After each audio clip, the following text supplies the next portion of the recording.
반갑습니다. 오늘은 성경 공부 둘째 시간입니다. 오늘은 하나님은 어떤 분이신지에 대해서 살펴보겠습니다. 다르게 이야기하면 하나님의 속성이라고 하는데요. 하나님의 속성에 관해서는 여러 가지가 있지만 오늘은 대표적으로 6가지에 대해서 살펴보는 걸로 하겠습니다. 첫 번째로 하나님은 어떤 분이신가? 우리 창세기 1장 1절을 한번 읽어보겠습니다. 창세기 1장 1절입니다. 태초에 하나님이 천지를 창조하시니라. 아멘. 첫 번째로 하나님은 창조주가 되신다는 겁니다.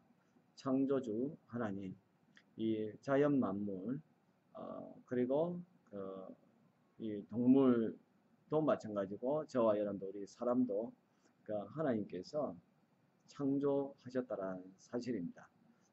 그래서 이 자연 만물은 말씀으로 창조하셨고, 그리고 동물은 흙으로 창조하셨고, 그리고 우리 사람도 흙으로 창조했지만, 그러나 사람은 또 특별하게 생기를 불어 넣어줬습니다. 다르게 이야기하면 영을 가진 존재라서 하나님과 교통할 수 있게끔 그렇게 하셨다는 것이죠.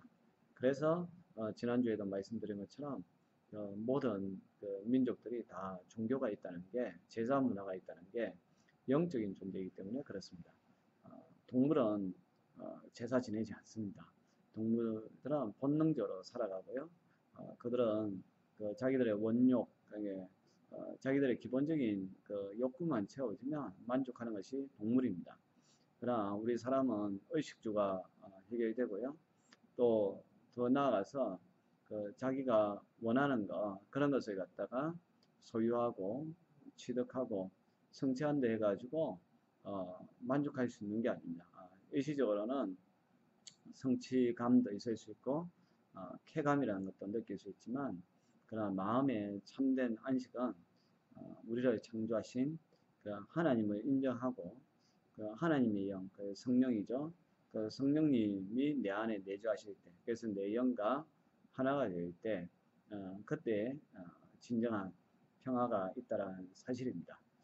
모든 것은 우리를 창조하신 하나님의 뜻대로 우리가 살아가는 거기에 우리의 삶을 바르게 사는 것뿐만 아니라 또 우리 안에 참된 평화도 있고, 또 그렇게 사는 것이 인생을 가치 있게 사는 것입니다. 하나의 예를 들면 우리가 장난감, 어떤 기계가 있지 않습니까? 그 기계라는 것을 어떤 기술자가 만들겠죠. 그러면 그에 대한 어떤 프로그램을 다 짜놨을 겁니다.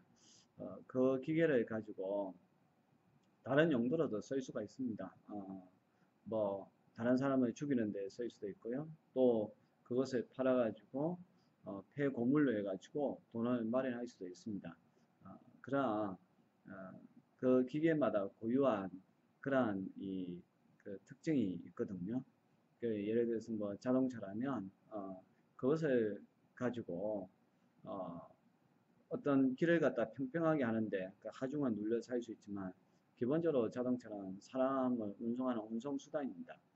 그렇게 살 때에 그 기술자가 만든 거기에 맞게 이제 운용되는 거라 볼 수 있는 거죠. 우리 사람도 마찬가지입니다. 사람은 하나님께서 창조하셨습니다. 우리 사람의 설계도와 또 사람이 어떻게 살아가야 되는가는 하나님께서 그렇게 정하셨습니다. 우리 인간의 목적은 하나님의 영광을 위하여 사는 것이고, 또 하나님 앞에 찬송하며 사는 것이라고 말씀하고 있습니다. 그것을 우리가 인정을 해야 된다는 것이죠. 그래서 하나님이 우리의 창조주가 되신다는 것은 하나님의 뜻에 맞게 내 인생을 사는 것입니다. 그래서 내가 인생의 주인이 아니라 하나님이 내 인생의 주인이고, 주인 대신 하나님의 뜻에 맞게 사는 것, 이것이 창조주 대신 하나님, 그리고 창조의 원리가 여기에 있다는 것을 기억했으면 좋겠습니다. 그리고 두 번째, 하나님은 어떤 분이시냐? 우리 출애굽기 3장 14절 같이 읽어보겠습니다. 출애굽기 3장 14절입니다. 하나님이 모세에게 이르시되 나는 스스로 있는 자니라. 또 이르시되 너는 이스라엘 자손에게 이같이 이르기를 스스로 있는 자가 나를 너에게 보내셨다 하라. 아멘. 그리고 우리 성경 한 구절 더 읽어보겠습니다. 시편 90편 2절입니다. 시편 90편 2절 말씀 같이 봅니다. 산이 생기기 전 땅과 세계도 주께서 조성하시기 전 곧 영원부터 영원까지 주는 하나님이시니이다. 아멘. 하나님은 어떤 분이시냐? 영원하신 분이 영원하신 분이라고 말씀하고 있습니다. 그 출애굽기 3장 14절에 보면 그 하나님이 모세에게 나는 스스로 있는 자니라 라고 이야기합니다. 모세가 이 배경은 모세가 이제 하나님에게 부름을 받아서 하나님이 그 애굽 땅으로 가가지고 그 백성들 이끌어내라고 했을 때에 그 모세가 아니 내가 그곳에 갔을 때에 누가 너를 보냈느냐라고 물어본다라면 제가 어떻게 대답해야 되겠습니까? 라고 하는 그 질문에 하나님이 나는 스스로 있는 자니까 너는 이스라엘 자손에게 스스로 있는 자가 나를 너에게 보내셨다 하라. 그렇게 대답을 합니다. 참 이거는 난제일 수도 있죠. 하나님은 누가 나를 보냈느냐 그런 그 질문에 어떻게 대답해야 될 것인가에 대해서 모세가 질문했는데 하나님은 누가라기보다는 나는 스스로 있는 자니라 자기 어떤 존재에 대해서 이야기를 하고 있습니다.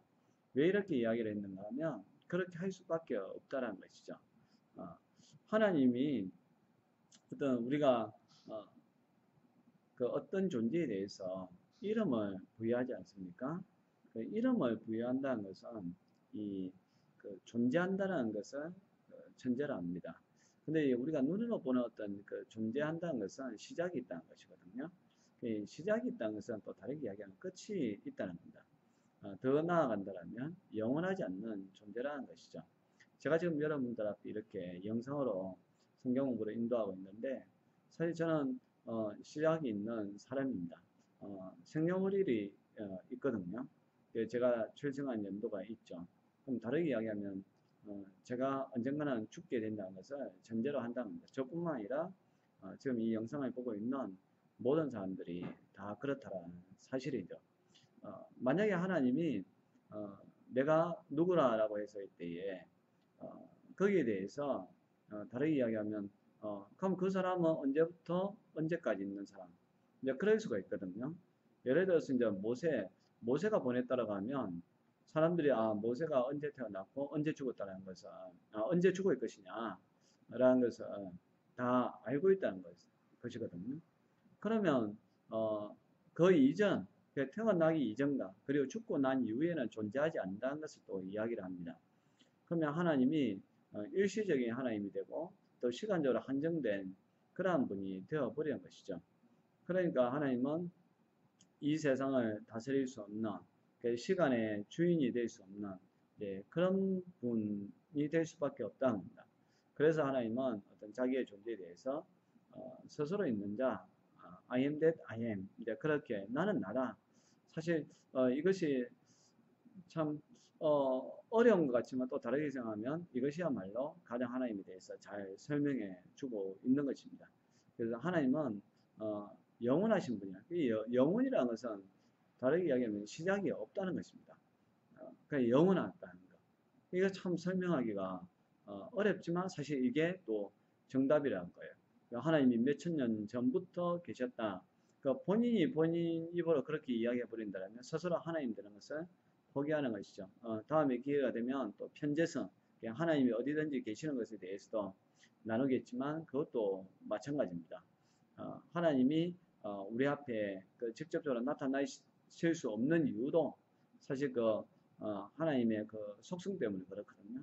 나타나면 우리가 생각했을 때는 하나님을 더 잘 믿을 것 같지만 그러나 나타나는 그 순간부터 하나님은 공간적으로 제약되시는 분이기 때문에 하나님은 하나님일 수가 없다는 것이죠. 그러한 것을 우리가 잘 생각을 한다면 하나님이 스스로 있다. 어떤 영원하다는 것 이것이야말로 하나님에 대해서 가장 잘 설명해 주고 있는 것입니다. 그래서 이제 시편 90편 2절에는 산이 생기기 전부터 그리고 땅과 세계도 우리 주님께서 조성하기 전부터 처음부터 영원까지 주는 하나님이시다 라고 이야기하고 있습니다. 천지 창조 이전부터 하나님은 창조하셨고, 또 설령 이 세상이 이제 종말을 맞이한다 할지라도 우리는 그 종말 때문에 우리의 육체는 완전히 없어질 수 있겠지만 하나님의 존재는 영원하다는 사실입니다. 그래서 하나님은 영원하신 분이라는 것을 저와 여러분들이 기억을 했으면 좋겠습니다. 그래서 과거에 우리의 하나님이시고 또 지금의 우리의 하나님이시고 또 우리 하나님은 앞으로도 영원히 우리의 하나님 되신다라는 그런 고백이 있기를 바랍니다. 그리고 세 번째, 하나님은 어떤 하나님이냐? 우리 잘 아는 성경 본문인데요. 요한복음 3장 16절입니다. 요한복음 3장 16절 읽어드리겠습니다. 하나님이 세상을 이처럼 사랑하사 독생자를 주셨으니 이는 저를 믿는 자마다 멸망치 않고 영생을 얻게 하려 하심이니라.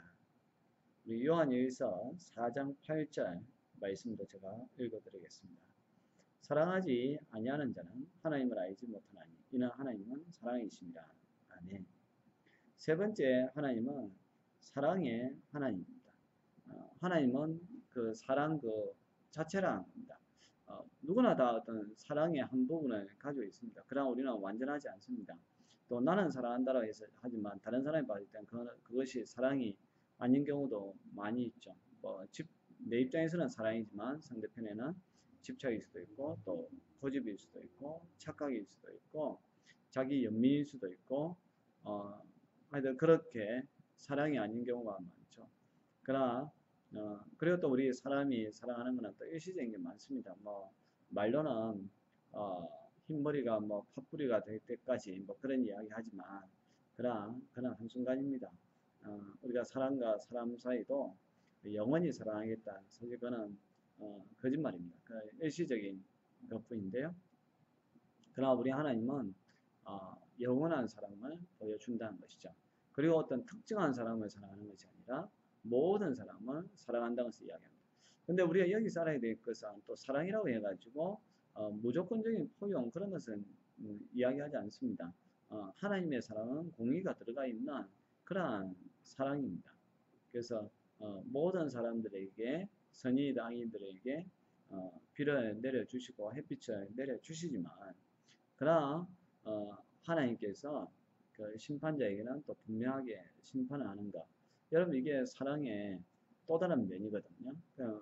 네 마음대로 해. 사실 그건 사랑이 아니고 폭입니다. 진짜 그는 가장 무서운 심판이라고 할 수 있는 거죠. 정말 사랑한다라면 책짓이라 할 때는 책짓을 하지만 또 품어줄 때는 품어주고 용서해줄 때는 용서해주는 것. 그것이 진정한 사랑인데 우리 하나님이 그 사랑이죠. 이 사랑의 클라이막스는 역시 예수 그리스도이십니다. 주님을 이 땅에 보내시고 저와 여러분들의 죄를 위하여서 아무 죄가 없으신 그 십자가에 달려 죽으신 그 예수님의 사랑만큼 가장 완벽한 사랑은 없다는 것이죠.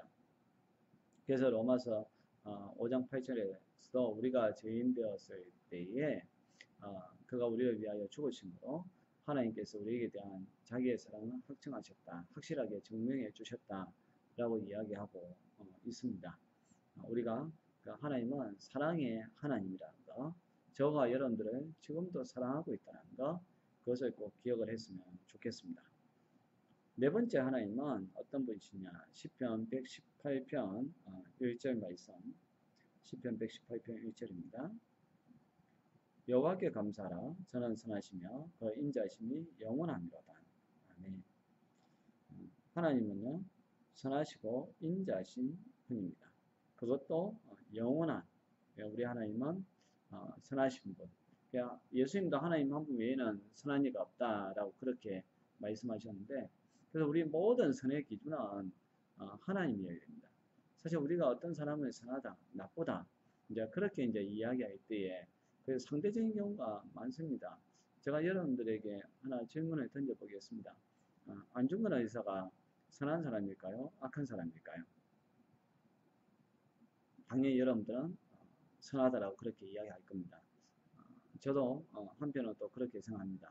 그러나 우리나라 입장에서는 선하죠. 그러나 일본 사람 입장에서 일본의 입장에서는 결국 암살자에 불과합니다. 그러니까 어떤 것이 선하다 나쁘다는 것은 절대적인 게 아니라 어느 입장에서 봤을 때, 내 입장에서 봤을 때 어떤 사람은 선하고 어떤 사람은 악한 것이거든요.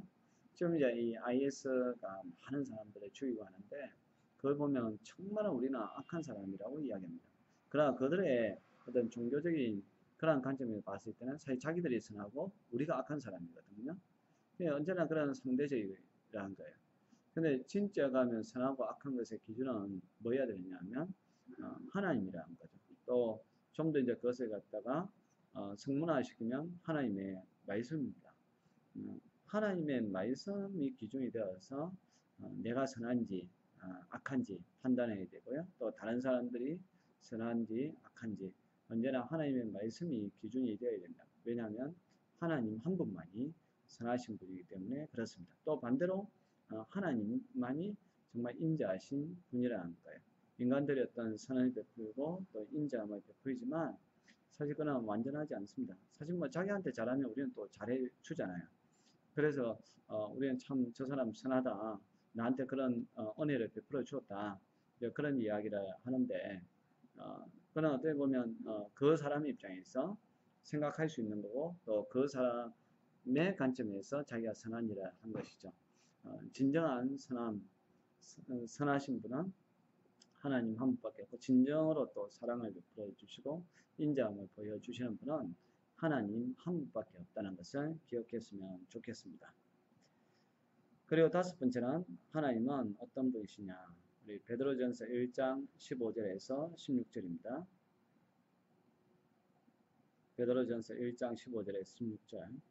오직 너희를 부르신 거룩한 자처럼 너희도 모든 행실에 거룩한 자가 되라. 기록하였으되 내가 거룩하니 너희도 거룩하일지어다 하셨느니라. 아멘. 다섯 번째는 하나님은 거룩하신 분이라는 겁니다. 그래서 우리를 향하여서도 너희도 참 거룩해야 된다라고 이야기를 하고 있습니다. 하나님은 완전하신 분입니다. 이 거룩이라는 것이 이제 그런 의미도 담고 있는데요. 사실 우리 사람들마다 뭐 나름대로 착하다고 생각하는 사람도 있고 또 성인이라고 해서 세인트 해가지고 그 사람이 이제 충성하는 경우도 있지만 그러나 모든 사람은 다 죄가 있다는 것을 기억을 해야 됩니다. 여러분 지금 제가 이 조명 아래에서 이렇게 그 영상을 찍고 있는데 조명이 좀 밝아서 우리를 비춰주잖아요. 그래서 조명을 보면 참 빛이 밝다라고 이제 이야기하는데 그러나 우리는 조명은 눈 뜨고 볼 수 있습니다. 그러나 이 맑은 하늘에 떠 있는 태양은 감히 눈 뜨고 똑바로 쳐다볼 수가 없는 것이죠. 우리 사람 중에서 아무리 깨끗해 봐야 그 사람은 이런 조명과 불과하다는 겁니다. 그리고 이거는 수명이 되면 다 끝나는 거예요. 근데 시간이 지나면 조명은 다 다시 바꿔 주어야 하지 않습니까? 그러나 태양은 너무나 눈부시고 또 영원하죠. 우리 하나님의 거룩함이 그와 같다라는 사실입니다. 그래서 우리도 그 하나님은 닮아가야 된다는 것이죠. 그래서 우리가 이 에클레시아 교회라는 그 공동체가 뭐냐라고 했을 때에 불러내었다라는 거거든요. 이 불러내음을 받은 이제 물인데 그 불러냄의 진정한 의미는 거룩함으로 우리 하나님께서 이끌어 주셨다라는 겁니다. 그래서 우리가 이제 이 성도라는 표현을 쓰잖아요. 거룩한 무리. 이게 가장 진짜 듣기 좋은 그런 말입니다. 우리가 뭐 여러 가지 직분도 있죠. 목사도 있고, 뭐 장로니, 전도사니, 뭐 근사니, 집사니, 뭐 그러한 직분들이 있지만, 그래도 우리가 하나님에게 불려져야 할 가장 좋은 이름은 성도라는 것. 이 거룩해져야 된다는 것. 그래서 우리가 거룩해지기 위해서 예배도 드리고요. 또 이렇게 성경 공부도 하고 또 하나님의 말씀도 묵상하고 또 우리가 주님을 닮아가는 그런 시간을 가진다는 거 꼭 기억을 했으면 좋겠습니다. 마지막 여섯 번째는 하나님은 어떤 하나님이냐? 우리 고린도후서 13장 13절입니다. 고린도후서 13장 13절. 주 예수 그리스도의 은혜와 하나님의 사랑과 성령의 교통하심이 너희 무리와 함께 있을지어다. 아멘. 우리 창세기 1장 26절 창세기 1장 26절 같이 읽어보겠습니다. 하나님이 가라사대 우리의 형상을 따라 우리의 모양대로 우리가 사람을 만들고 그로 바다의 고기와 공중의 새와 육축과 온 땅과 땅에 기는 모든 것을 다스리게 하지 않으시고. 아멘. 여섯 번째 하나님은 삼위일체의 하나님입니다. 이 삼위일체라는 말이 좀 어려울 수 있는데 그 삼위랑은 세 가지 그런 이 위치가 있는데 그것이 하나라는 것이죠. 그 본성, 본성은 그 세 분의 인격이 있는데 그 본성은 하나다라는 그런 의미입니다. 그러니까 본성이 뭐냐라고 했을 때 바로 사랑이라는 거죠. 사랑 안에서 이들은 하나가 된다. 삼위라고 했을 때 성부, 성자, 성령 하나님을 말씀하고 있습니다. 그분들이 하는 역할은 다릅니다. 그러나 그분들의 본질, 본성은 하나라는 것이죠. 이게 기독교의 아주 중요한 핵심 교리입니다. 삼위일체를 저와 여러분들이 이제 받아들여야 하는데요. 그래서 성부 하나님은 창조사역, 그리고 성자 하나님은 구속사역, 성령 하나님은 우리를 인도해 주시고 보호해 주시는 사역. 그 사역의 그러한 것은 조금은 다릅니다. 물론 그렇다 해가지고 그럼 다른 분들이 그럼 다른 그러한 창조사역 때는 예수님이나 성령 하나님은 안 계셨느냐? 그건 아닙니다. 다 참여를 했죠. 그러나 그 일에 주도적인 역할을 하신 분이 창조사역에는 성부 하나님, 구속사역에는 우리 성자 되시는 예수님, 그리고 지금 우리를 인도해 주시는 그런 성령 하나님이라는 것이죠. 그 분리는 안 된다는 겁니다.